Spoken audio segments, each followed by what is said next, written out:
From Montana's news leader, this is the MTN Noon News. Good afternoon. Thanks for joining us on your new news. I'm Andrea Lutz. We begin with continuing coverage surrounding plans to build a state mental hospital in the Billings area.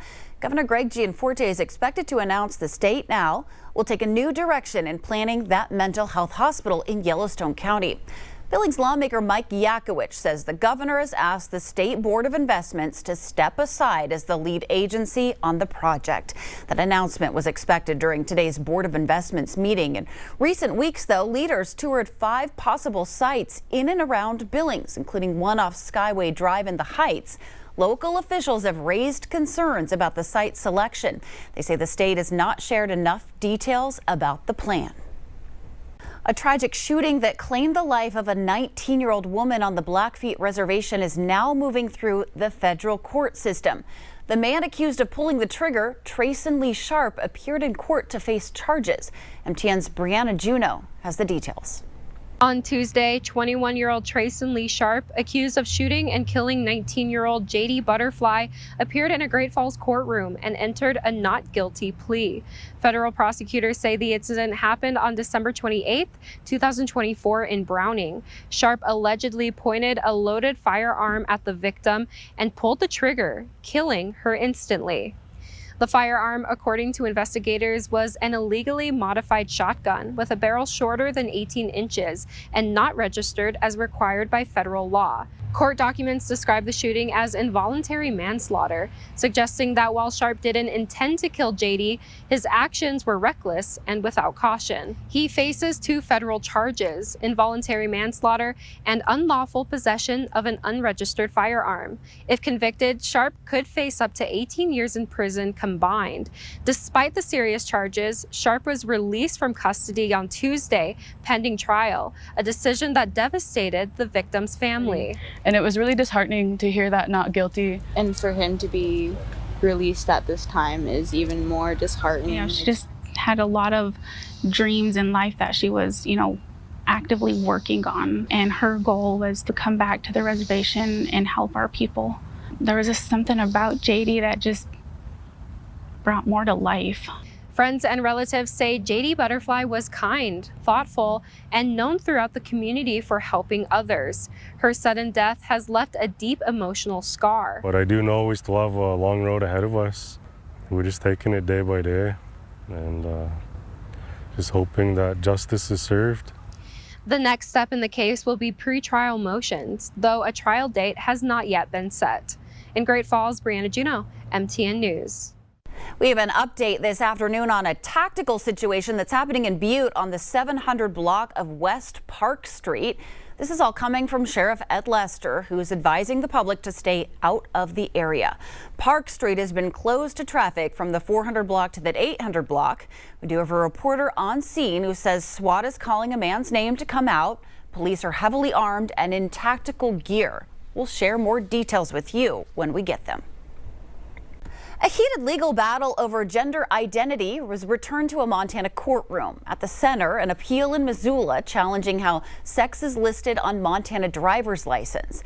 MTN's Zach Volheim was there, brings us the latest.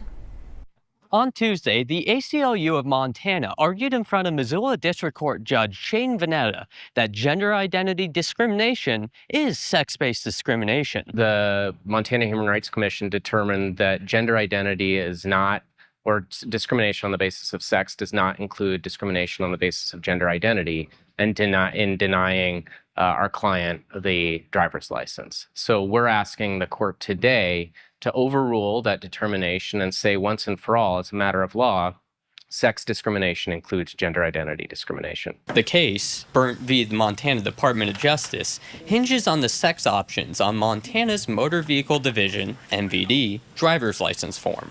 On the form, there are 2 options for the sex that someone can choose, male or female. The ACLU argued that if the plaintiff submitted the form choosing a sex that did not align with their identity, they would be subject to perjury, per the form.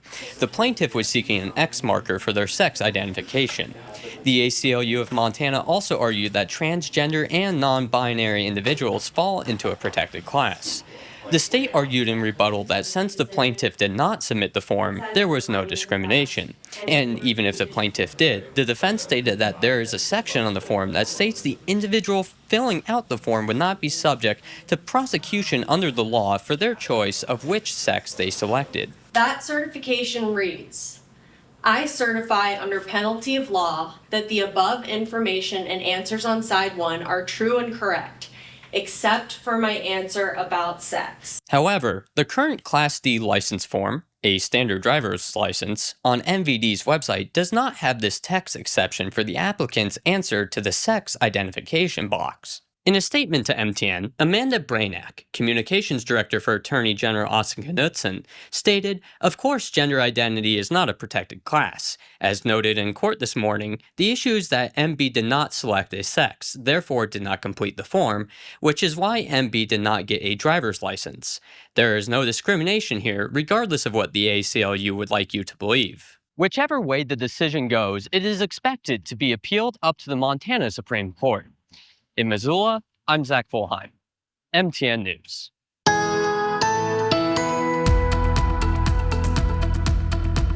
Some locations coming off of record temperatures yesterday. Could we do it again today? We are seeing some hot stuff already. Do have some 90s over there across the eastern plains. Look at Baker already hitting the century mark.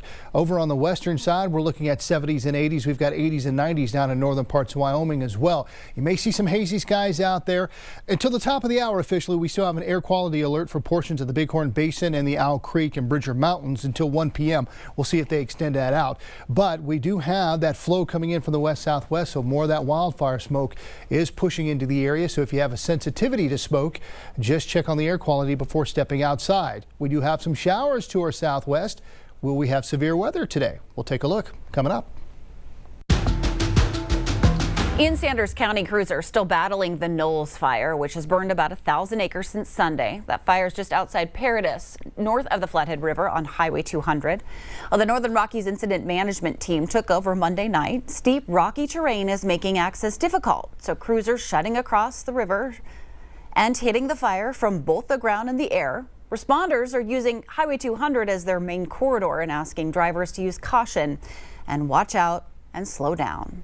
In continuing coverage, Big Timber's clamping down on bulk water sales while the city of Boulder in Jefferson County is turning on the tap, selling thousands of gallons to a contractor tied to the Crazy Mountain Ranch from about 2 hours away. The city of Boulder sold 98,000 gallons last week to Bullock Contracting, hauling the water to the Crazy Mountain Ranch, now facing a state lawsuit over legal use. City officials call the deal legal since the water comes from an irrigation well. Meanwhile, Big Timber just passed tighter rules, raising rates and requiring city council approval for large sales after public backlash supplying to the resort. Two major utility players are joining forces. Northwestern Energy is set to merge with South Dakota-based Black Hills Energy, marking what officials say is a bold move to stay ahead in a rapidly changing energy landscape. The combined company will be based in Rapid City, but Montana remains its biggest market. No major layoffs are expected. Most changes will be handled through attrition. CEO Brian Bird called it a historic day, saying the merger will boost efficiency and customer service. The deal still needs the green light, though, from state and federal regulators. And our John Amy gives us some background on the company's history in Butte and reaction to the news. Northwestern Energy, which is one of Butte's largest employers, announced it's going to be a part of a multi-billion-dollar merger with a South Dakota-based utility company that will greatly expand its customer base across multiple states in the region. Northwestern is planning to combine with Black Hills Corporation to create a $15.4 billion electric and natural gas utility. The merger is expected to be completed in about 15 months and will include a name change and headquarters in Rapid City, South Dakota. Northwestern's Butte office is one of the largest employers in Butte with 544 employees. The new Uptown building was completed just 10 years ago. Butte Chief Executive J.P. Gallagher told KXLF he just learned about the merger and doesn't want to comment on this matter until he can speak with Northwestern leadership to learn more about the plan.